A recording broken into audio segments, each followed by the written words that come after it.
The dirty girl in the alley. The city of Carnos never slept. Tall towers blinked with neon lights, and flying cars zoomed past above the streets. But down on the ground, things were different. The streets were dark, wet, and filled with shadows. No one looked at each other. No one cared. Jake was a simple mechanic. He fixed old machines and worked long hours in a dusty shop. Every night, he walked home alone. He didn't make much money, but he was kind. He always carried an extra sandwich in his bag, just in case he met someone who needed it. One rainy evening, Jake was walking through an alley. The air smelled like oil and smoke. His boots splashed through puddles. As he passed by a pile of garbage, he stopped. He saw something, or someone, move. He looked closer. It was a small girl. At least she looked like a girl. But her skin was a strange mix of gray and silver. Her hair was long, dirty, and tangled. Her clothes were torn. Her body was thin like a stick, and her big eyes stared at him from the shadows. She looked scared. People walked by without stopping. Some even turned their heads away in disgust. One man spat on the ground. "Filthy alien," he muttered. Jake felt something heavy in his heart. The girl didn't speak. She didn't beg. She just hugged her knees and shivered. Jake slowly opened his bag. He took out the sandwich he saved, cheese and bread. He crouched down, keeping his distance. "Hey," he said softly, "you hungry?" The girl didn't answer. He placed the sandwich on the ground and gently pushed it toward her. Then he stood up and took 2 steps back. She waited. Her eyes didn't blink. Then, quick as lightning, she grabbed the sandwich. She tore it open and ate like she hadn't eaten in days. Jake stayed quiet. He didn't want to scare her. The rain fell harder. She didn't move from the cold, wet ground. "You'll get sick out here," Jake said. "I have a small place. Not fancy, but warm. There's a shower too." Still no answer. Jake didn't expect her to trust him. Why would she? The world had clearly been cruel to her, but he couldn't leave her there. He took off his jacket and walked closer. The girl flinched, but he just placed the jacket over her shoulders. "It's okay," he said. "You don't have to talk. Just come with me if you want to be safe." She looked at him. For the first time, her lips moved. Just a whisper. "Why?" Jake blinked. "Why? Why are you helping me?" she asked. Her voice was soft, broken, like she hadn't spoken in weeks. Jake thought for a second. Then he said, "Because someone once helped me, when I was lost." The girl looked down. Then slowly, shakily, she stood up. The jacket hung off her small frame. Her bare feet touched the cold ground. Jake noticed cuts and bruises on her skin. He didn't ask any more questions. They walked in silence. People stared. One woman made a face. "Why is he walking with that thing?" she said loudly. Jake ignored them. When they reached his small apartment, Jake unlocked the door. It was a simple place. 1 bed, 1 couch, a small kitchen, and a bathroom. The girl stood at the doorway, unsure.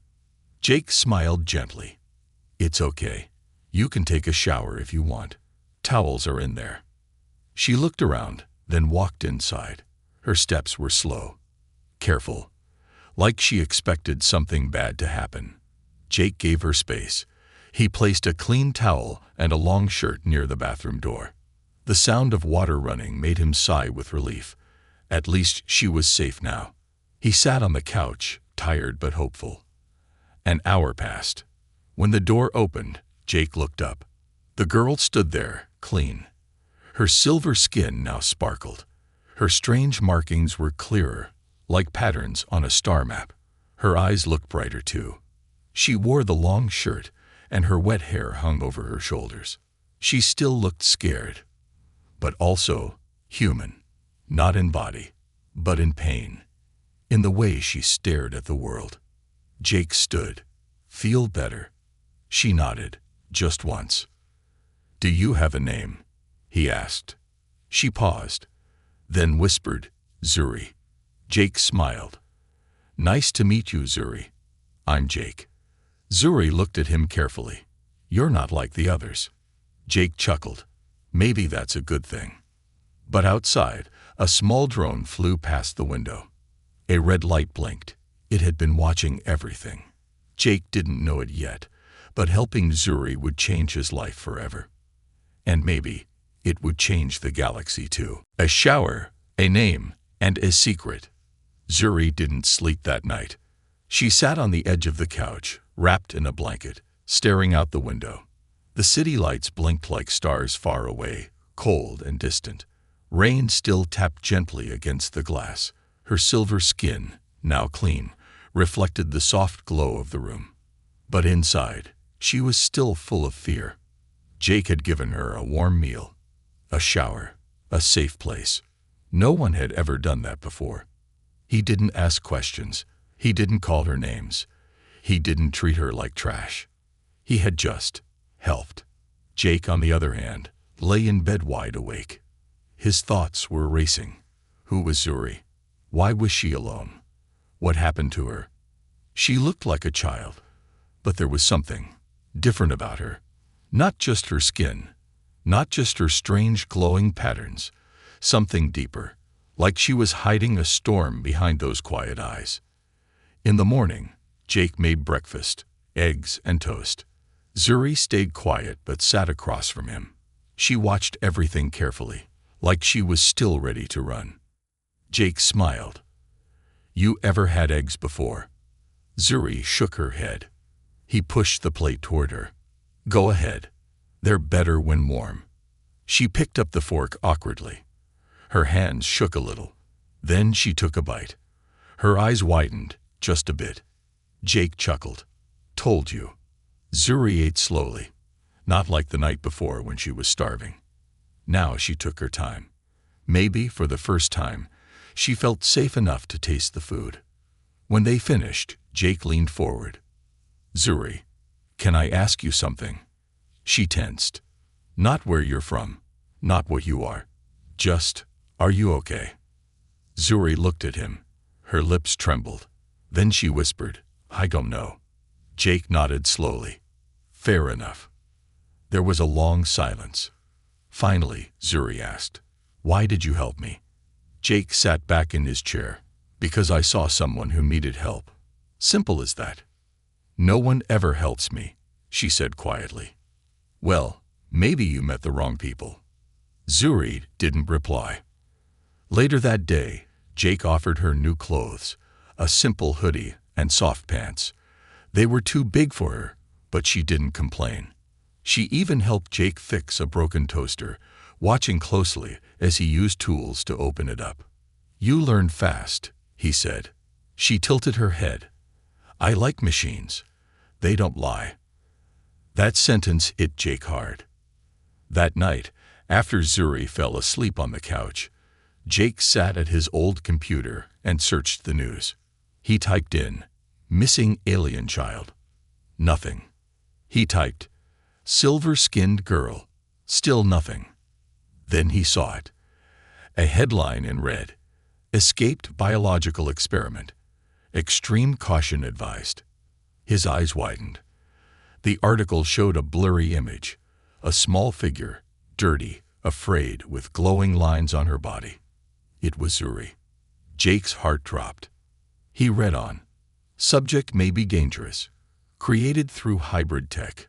Last seen near District 12. Approach only with protection. Report sightings immediately." Jake leaned back in his chair, stunned. "What are you, Zuri?" He didn't sleep much that night. The next morning, Zuri found him in the kitchen again. He looked tired. "Did you read the news?" she asked softly. Jake froze. "Yes." She nodded slowly, eyes lowered. "I thought you would send me away." Jake walked over, knelt in front of her. "Zuri, I don't care what they say. I've seen who you are. You're not dangerous. You're just a kid who's been hurt." She looked at him with wide, surprised eyes. "You believe me?" "I believe what I see." Zuri blinked. They made me. In a lab. I wasn't born. I was built. Jake took a breath. I figured. They said I was a weapon, she whispered. They put things inside me. Metal. Wires. Codes. Jake's voice was calm. Do you feel like a weapon? Zuri shook her head. I feel lost. Jake smiled gently. Then you're not a weapon. You're a person. Zuri stared at him like no one had ever said that before. Later that day, something strange happened. Zuri was playing with a small robot toy Jake had built years ago. It was broken, its eyes dim. She picked it up, held it in her small hands, and suddenly, the robot's eyes lit up. It started to move again. Jake watched, stunned. How did you do that? He asked. Zuri looked confused. I don't know. I just touched it. Jake inspected the toy. It had no power left. You charged it. With your body. Zuri looked scared again. Is that bad? Jake shook his head. No, but it's special. He looked at her carefully. There was more to Zuri than even she knew. She wasn't just part machine. She had some kind of energy. Alive, powerful, and maybe even dangerous, if others found out. That night, Jake heard a noise outside. He looked out the window and saw a small flying drone hovering near the building. It was black, silent, with a blinking red eye. Watching. Jake quickly pulled the curtain shut. He turned to Zuri. We need to leave. She looked confused. Why? Because someone's looking for you. And I think they just found us. Hunted by shadows. Jake didn't sleep that night. He sat on the floor with a flashlight, staring at the drone's blinking red light that had floated near his window hours ago. He had pulled the curtain, turned off the lights, and told Zuri to stay quiet. Now the drone was gone, but the fear remained. Zuri sat on the couch, hugging her knees again. She had just started to trust Jake, just started to feel like she could breathe. Now it felt like the walls were closing in again. They found me, she whispered. Jake nodded. Yeah. But we're not going to let them take you. Zuri looked up, confused. Why are you helping me, Jake? You know what I am now. You saw the news. You saw what I can do. Jake thought for a second, then said, You fixed a broken toy and made it move. That doesn't make you dangerous. That makes you special. But they said I'm a weapon, she said softly. They said I was made for war. Jake looked her in the eyes. You get to choose who you are, Zuri, not them. Zuri didn't answer, but something in her heart warmed again. By morning, Jake had packed 2 backpacks, water, food, tools, and some money. He gave Zuri a cap and sunglasses to hide her glowing eyes and strange skin. They couldn't stay in the apartment anymore. Too risky. Jake's old friend, Dax, lived in the edge zone, far from the city center. He fixed old ships and kept his mouth shut. Jake figured they could hide there, at least for a while. They left through the back alley, careful not to be seen. The streets were quiet, too quiet. Jake noticed 2 men in black standing near a food stall. They wore plain clothes but had the same stiff walk, the same cold eyes. Government agents. He whispered, Keep your head down, Zuri. Walk like we're just normal people. Zuri followed closely, her small hand gripping his. Suddenly, one of the men turned. Jake saw it. The little red light in his ear. A comlink. The man whispered something, then started walking toward them. Jake pulled Zuri into a side alley. They ran. Footsteps followed behind. Stop, the voice shouted. Zuri gasped. Jake. Jake held her hand tighter. Don't stop running. They turned corner after corner, jumping over broken pipes and trash bins. Jake's heart pounded. Zuri's breath was quick and shallow. Then suddenly, bam! A metal door slammed shut behind them. Jake had found an old storage room and locked the door. They hid inside, both trying to breathe quietly. Footsteps passed outside. Then silence. Zuri was shaking. Jake gently placed a hand on her shoulder. It's okay. We're safe for now. Zuri looked down at her hands. They won't stop, Jake. They want me back. Jake looked at her seriously. Then we don't let them take you. They stayed hidden for hours. When the sun began to set, Jake used an old tunnel system, long forgotten by most, to escape the area. It led them under the city, through dark, dusty paths that smelled like rust and oil. Zuri didn't complain once. Have you always been running? Jake asked gently. She nodded. Since I escaped the lab, I didn't know where to go. I just kept moving. Jake swallowed hard. How did you escape? Zuri took a deep breath. I don't remember all of it. Just pain, bright lights, voices. I was in a tube. They called me a project. One day, something inside me broke. I felt heat, light. Then the glass shattered. I ran. I've been running ever since. Jake was quiet. He couldn't imagine what that must have been like. A child, no family, no home, hunted like an animal. But she was still here, still surviving. That meant something. By the time they reached the edge zone, the city lights were far behind them. The buildings here were broken, covered in vines, with smoke rising from barrels used as fires. They found Dax's shipyard, a rusty metal fence, oil stains on the ground, and broken ships everywhere. Dax, a big man with a metal arm and a loud laugh, opened the gate. Jake, you crazy dog. What are you doing here? Jake pulled him aside. I need a place to stay, just for a few days. It's urgent. Dax's eyes narrowed. You in trouble? Jake nodded. But I can't explain right now. Just, please trust me. Dax looked over Jake's shoulder and saw Zuri, half hiding behind him. He raised an eyebrow. That your kid? Jake shook his head. She's a friend, a very special one. Dax stared for a moment, then sighed. All right, come inside. But if soldiers come knocking, I'm out. Jake nodded. Fair enough. They stayed in a small room inside the shipyard, old mattresses on the floor, the smell of oil in the air. It wasn't perfect, but it was safe. For now. Zuri looked out the window, watching the broken ships. What are those? She asked. Old cargo ships, Jake said, used to travel between planets, before the government shut them down. Zuri walked closer to one. Her hand touched the metal. Suddenly, lights on the ship flickered. Engines groaned. Jake jumped. Zuri, what did you do? Zuri stepped back. I didn't mean to. It just happened. Jake looked at the ship again. It was dead for years. Now, it was alive. Zuri looked at her hand. I think something's changing inside me. Jake swallowed hard. Whatever it is, we need to understand it before they find you again. Outside, in the distance, a small satellite camera locked onto the shipyard. A red dot blinked. And in a dark control room far away, a man in a gray uniform leaned forward. We found her. Memories from the lab. The shipyard was quiet at night. Old engines groaned in their sleep. Sparks popped in the wind. Zuri stood alone beside the ship she had accidentally powered up.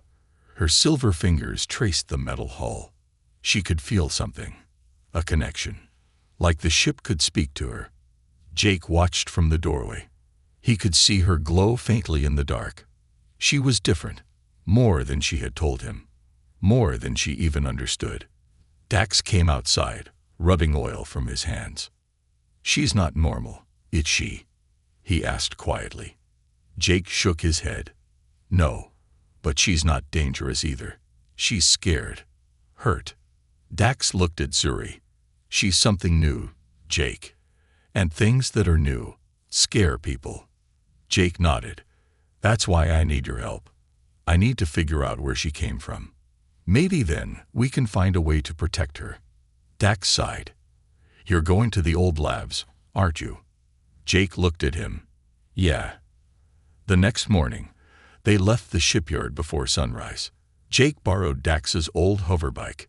Zuri sat behind him, arms around his waist, eyes focused on the horizon. They headed for the dead zone, an abandoned part of the city where the labs had once stood. Long ago, this place had been a center for science and progress. Now, it was a wasteland. Broken towers, collapsed roads, and the skeletons of old machines stretched across the cracked earth. A heavy silence covered everything. They found Lab 09 hidden behind a wall of fallen steel beams. The door was sealed, but when Zuri touched it, the lock clicked open. Jake looked at her. "You sure you want to do this?" Zuri nodded. "I have to." They stepped inside. The lab smelled like metal and mold. The air was thick. Flickering lights on the walls blinked slowly, as if waking up from a long sleep. Zuri's feet moved on their own. She walked through the halls like she'd been there before. Jake followed closely. They passed empty rooms, broken chairs, shattered glass. Then they reached a large chamber. Inside, there were broken glass tanks, tall like tubes made for standing. Some still had liquid inside. One tank was open. The glass cracked. The inside burned. Zuri stopped. She touched the edge of the tank. Suddenly, her body froze. Her eyes widened. Jake rushed to her.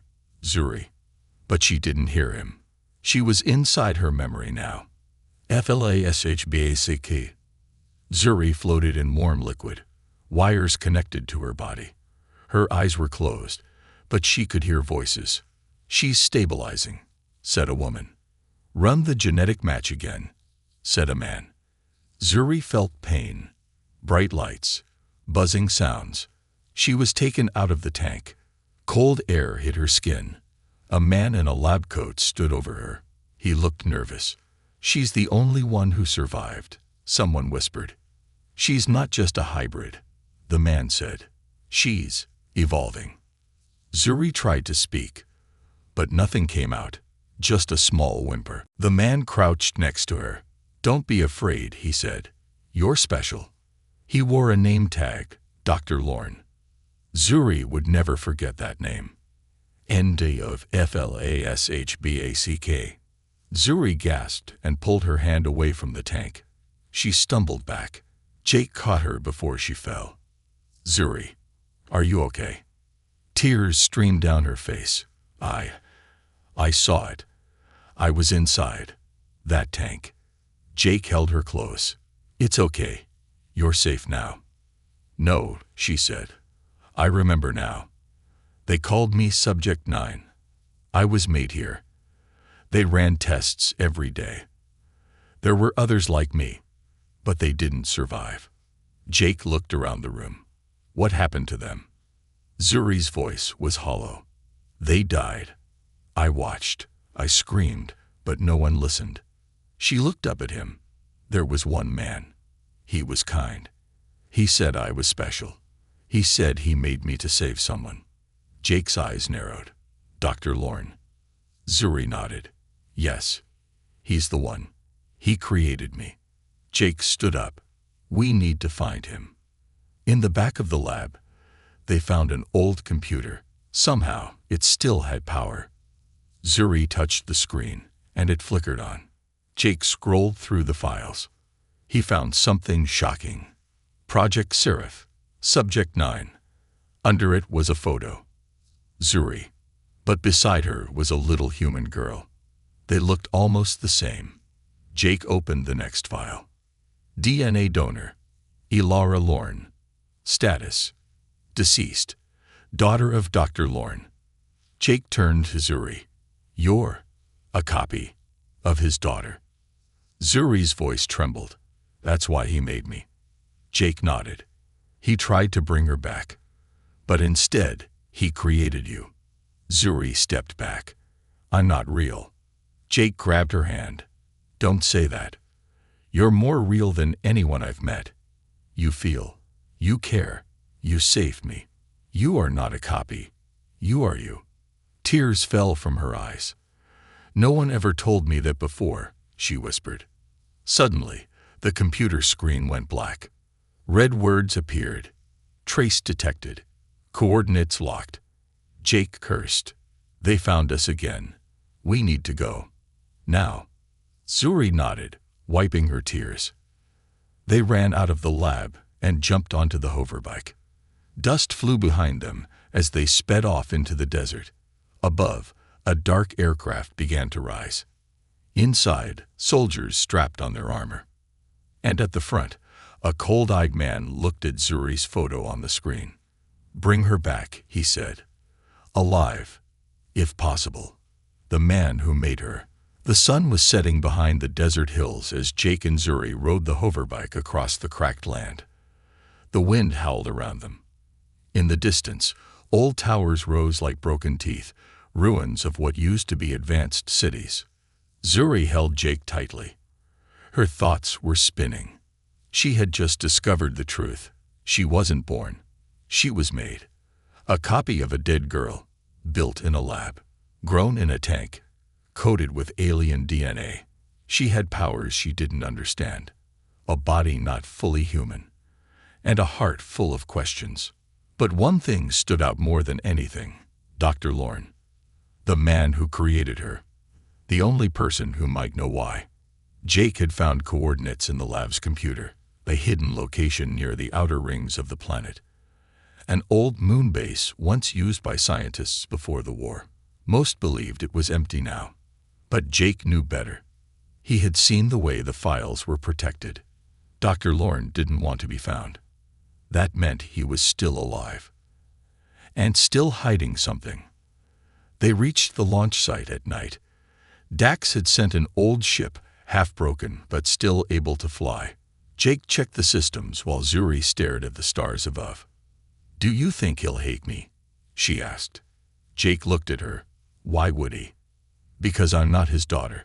I'm just a failed copy." Jake shook his head. "You're not a failure. You're Zuri. And if he can't see that, then he doesn't deserve you." Zuri didn't answer, but deep inside, she held on to those words. The moon base was dark when they arrived. Gray dust covered the landing pad. The lights inside flickered like dying stars. The air was cold and still. They entered slowly, flashlights cutting through the shadows. Zuri's footsteps echoed through the halls. Every sound felt louder than it should. Her heart pounded.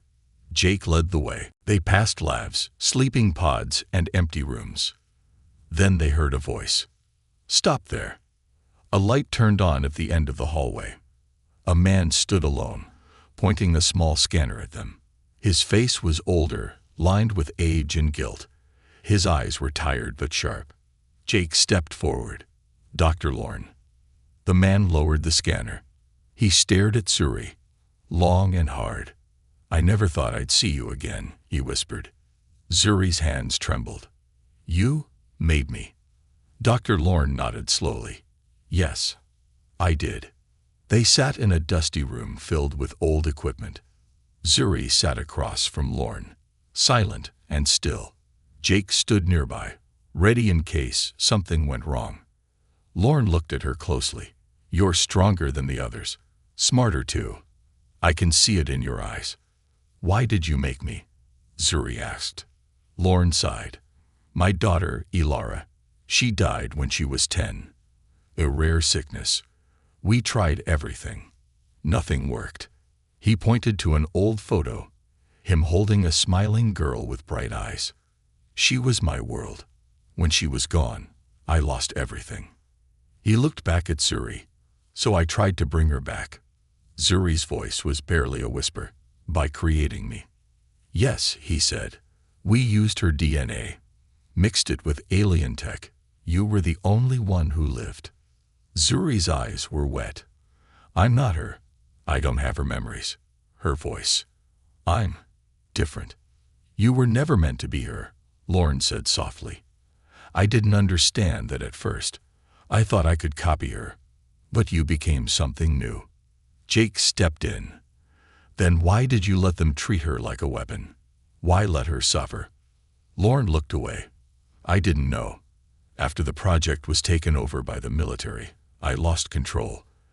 They told me she died during testing. I believed them. Zuri's voice shook. They tortured me. Lauren's hands clenched. I'm sorry. I should have protected you. Zuri stared at him. You created me to bring back someone you loved. But what about me? What do I get to be? Lauren looked at her with deep sadness. You get to choose, Zuri. You're free now. A loud alarm suddenly rang through the base. Red lights flashed. Jake turned toward the window. We've got company. Zuri's body tensed. They followed us. Outside, a dark ship landed near the base. Soldiers in black armor began to move out, fast and silent. They carried shock rifles and net launchers. Jake grabbed Zuri's hand. We have to move. Lauren stood up. There's a tunnel behind the lab. It leads to the escape pods. They ran. Through the narrow halls. The ground shook as the ship's engines roared outside. Zuri turned a corner and came face to face with a soldier. The man raised his weapon. Zuri screamed. But it wasn't a normal scream. It was pure energy. A wave of light burst from her body. The walls cracked. The soldier flew backward, crashing into steel. Jake stared in shock. Even Zuri looked at her hands in fear. I didn't mean to. Jake held her shoulders. It's okay. You protected us. More soldiers were coming. They ran again. At the escape tunnel, Lauren stopped. There's only room for 2, he said. You go. Zuri grabbed his arm. Come with us. Lauren smiled sadly. They'll never stop hunting you. I can give you time. Jake looked at him. You sure? Lauren nodded. Take care of her. Zuri hesitated. You made me. But I don't belong to you. Lauren nodded with tears in his eyes. You belong to yourself. Zuri stepped into the pod with Jake. As the door closed, she saw Lauren turn toward the hall, ready to face the soldiers. The pod launched. Zuri watched the moon base shrink behind them. For the first time in her life, she felt something strange. Hope. Not because she was safe, but because now, she knew who she was not. And soon, she would find out who she was meant to be. Betrayal and choice. The escape pod cut through the stars like a silver bullet. Inside, Zuri sat quietly, her arms wrapped around her knees. Jake watched her from the other side of the small cabin. He wanted to say something, anything, but the silence felt too heavy. She had just lost the only man who knew how she was created. Dr. Lauren was gone, left behind on the moon base to give them time to escape. Zuri stared at the stars. She wasn't crying. Her eyes were dry, but her heart felt hollow. I don't know what I'm supposed to do now, she whispered. Jake leaned forward. You keep living. That's what you do. You survive. Zuri shook her head. But for what? I wasn't born. I don't have a family. I don't even know who I am. Jake gently placed a hand on her shoulder. Maybe that's your strength. You get to decide. You're not trapped by the past. You're free. Zuri looked at him. Then why doesn't it feel like freedom? Before Jake could answer, the pod began to shake. The alarms blared. Warning. External lock engaged. Jake's eyes widened. What the? The pod jerked to the side. A tractor beam had caught them. Through the small window, a dark ship appeared, huge, silent, like a ghost in the stars. Zuri felt a chill in her bones. They found us. They were pulled into the docking bay of the enemy ship. As the pod door hissed open, bright lights blinded them. Jake stepped forward, trying to protect Zuri, but armed guards rushed in. One hit him in the head with a rifle. He collapsed. Jake! Zuri screamed. Another guard grabbed her, pressing a shock collar around her neck. She struggled, but her energy powers didn't work. The collar glowed red. Pain surged through her body. Everything went black. She woke up in a cold room. Metal walls. Chains on her wrists. A single table in the center. the shock collar still on her neck. Zuri sat up slowly. The door opened. A tall man walked in, clean uniform, dark eyes, hands behind his back. He smiled politely. "Good morning, Subject 9. Zuri stared at him. "Who are you?" "My name is Commander Rain," he said. "I run this facility. You are a valuable asset." "I'm not an asset," she said through gritted teeth. Rain ignored her words. "You were created using rare alien DNA. Your body contains energy we've never seen before. You're the key to something much bigger than you understand." Zuri glared. "You tortured me." Rain shrugged. "We trained you. You're more powerful now because of it." "You murdered the others," she said. "They were weak. You are not." Zuri wanted to scream, but the collar burned her skin whenever she raised her voice. Rain leaned closer. "We don't want to hurt you anymore, Zuri. In fact, we want your help." She blinked. "What?" "There's a war coming. A bigger one. Other alien species are gathering. They're preparing to attack humanity. But with your energy, your body, your mind, we can stop them. You can save the world." Zuri was silent. Rain continued, helpless. "And you'll be a hero." Zuri was taken to a high-tech lab. Machines scanned her body. Scientists whispered behind glass. She saw blueprints, her DNA, her brain patterns, her energy signals. She was nothing but a puzzle to them. She didn't speak. She didn't cry. She just waited. She wanted to see Jake. They refused. "Security reasons," they said. But she knew the truth. They were using her. Again. Days passed. One night, she was taken to a private chamber. Commander Rain waited inside. A screen behind him lit up. Jake's face appeared. Bruised. Blood on his lip. Tied to a chair. Zuri's heart dropped. Rain smiled. He tried to escape. Attacked 2 guards. Zuri stepped forward. "Let him go." "We will," said Rain. "But only if you cooperate." Zuri looked at Jake through the screen. He was conscious. Barely. His lips moved. "Don't listen to them." Zuri felt something break inside her. Rain's voice was calm. "We only need a little more. A few more scans. Some genetic samples. Then we'll release him. Both of you." Zuri looked down at her hands. She had power. She had energy. But she also had a choice. That night, she sat alone in her cold room.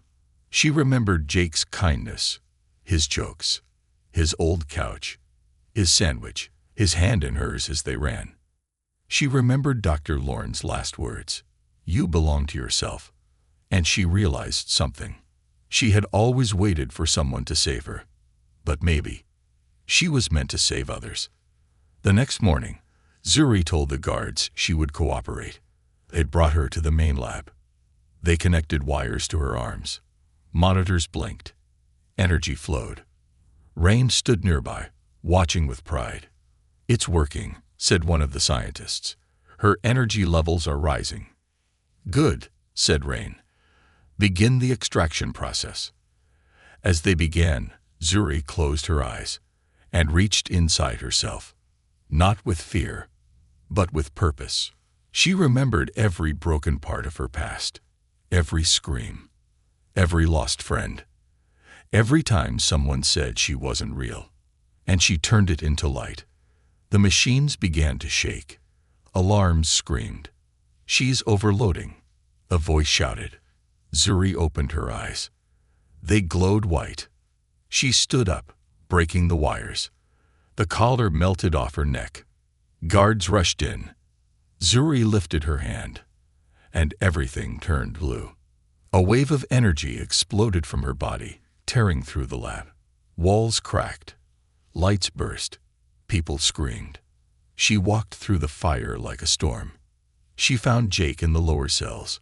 He was unconscious, bleeding. She picked him up, held him close. "I'm here," she whispered. "I've got you." He opened one eye. "You look scary." She laughed through her tears. Shut up. They escaped through the docking bay. Zuri destroyed the engines of the enemy ship with a single blast. As the ship crumbled behind them, Jake asked, "What now?" Zuri looked at the stars. "I think it's time we stopped running," she said. "It's time we start fighting back." More than a weapon, the stars were calm. The galaxy, for a moment, had gone quiet. Zuri stood at the edge of a high cliff on a quiet moon, watching the stars stretch across the black sky like silver threads. Beside her sat Jake, still recovering, his ribs wrapped in bandages, one arm resting in a sling. They had escaped the military ship, left it burning in the atmosphere like a falling star. The soldiers, the scientists, the pain, it was all behind them now. But Zuri knew something deep in her heart. It wasn't really over. Not yet. In the days that followed their escape, rumors began to spread. Across planets and stations, through the dark web and forgotten channels. The girl with glowing eyes destroyed a warship with her bare hands. A hybrid weapon has a name, and she saved a human. She's not a danger. She's a warning. Everyone was talking about her. Governments called her unstable. Rebels called her a hero. The people, the forgotten, the poor, the outcasts, they called her hope. But Zuri wasn't interested in fame. She wanted truth. She wanted peace. And she wanted to be free, not just for herself, but for everyone like her. Jake and Zuri returned to Dax's shipyard. The old mechanic greeted them with a laugh and a long hug. "Didn't think you'd come back alive," he said. Jake smiled. "Neither did we." Zuri walked through the broken ships again. But this time, she didn't feel lost. She didn't feel dirty or broken. She felt strong, whole. She knew what she had to do. One night, she asked Jake, "Do you think people can change?" Jake looked at her for a moment. "I think people can become who they were meant to be, even if the world tells them there's something else." Zuri nodded slowly. "Then I think I know who I am now." Jake raised an eyebrow. "Who's that?" Zuri looked at the stars. "Not a weapon, not a clone, not a mistake." She smiled softly. "I'm Zuri." 2 weeks later, a transmission shocked the galaxy. A live broadcast interrupted every major channel. Ships, cities, even private networks were forced to display a single screen. Zuri, standing tall, glowing faintly, calm and clear. Behind her was the broken hull of the lab where she was made. Her voice was steady, her eyes full of light. "My name is Zuri. You know me as Subject 9, as a weapon, as a danger. But I am more than that. I am not a mistake. I am not a tool. I was created by those who wanted control, who used pain to build power, who lied to the galaxy about what is possible. They told you to fear me. But the truth is, you should fear them." The screen showed files, videos, proof, hidden footage of the labs, of the cruel tests, of the children who didn't survive, of the soldiers who laughed while she cried. There are others like me, hiding, running, afraid.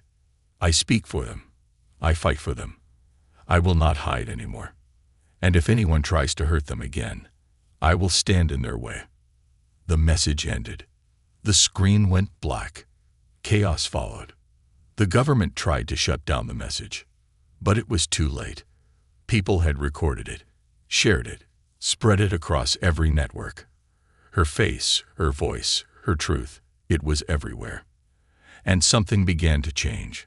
A week later, a small group of hybrids walked out of hiding on a mining planet. They held hands. They were scared. But people didn't throw stones. They'd brought them food, blankets, shelter. One woman whispered, "Zuri sent us." On a trading station, a soldier removed his helmet, threw it on the ground, and said, "I won't hunt children anymore." On a faraway moon, a group of rebels painted a mural. A silver girl with glowing eyes, holding the galaxy in her hands. Underneath it, they wrote, "She is not a weapon. She is a warning. and a promise. Jake watched it all happen from the shipyard. He and Zuri had stayed quiet, moving through back channels, always a few steps ahead. But everywhere they went, they saw her message spreading like fire. People were waking up, seeing the truth, believing. One night, Jake looked at Zuri. "You know, you could start something big." Zuri nodded. "I don't want power. I just want people like me to feel safe." Jake smiled. That's how real leaders begin. Months passed. Zuri helped others escape labs. She shut down facilities. She shared knowledge. She taught hybrids how to control their energy. She helped humans understand. She never used violence, unless she had to. And when she did, the enemy never forgot her. But even in all the noise, she never forgot who helped her first. One rainy evening, she returned to that alley, the one where Jake had found her long ago. The streak was cleaner now, but the memory was still there. She stood in the same spot, where she once huddled, hungry, cold, and afraid. Jake walked up beside her, holding 2 sandwiches. He handed her one. Zuri took it and smiled. "Thank you," she said. "For what?" Jake asked. "For giving me more than food," she replied. "You gave me my first real choice." Zuri didn't change the galaxy with weapons. She changed it with truth, with kindness, with the courage to say, "I am not what you made me to be." And in a galaxy filled with fear and shadows, she became the light.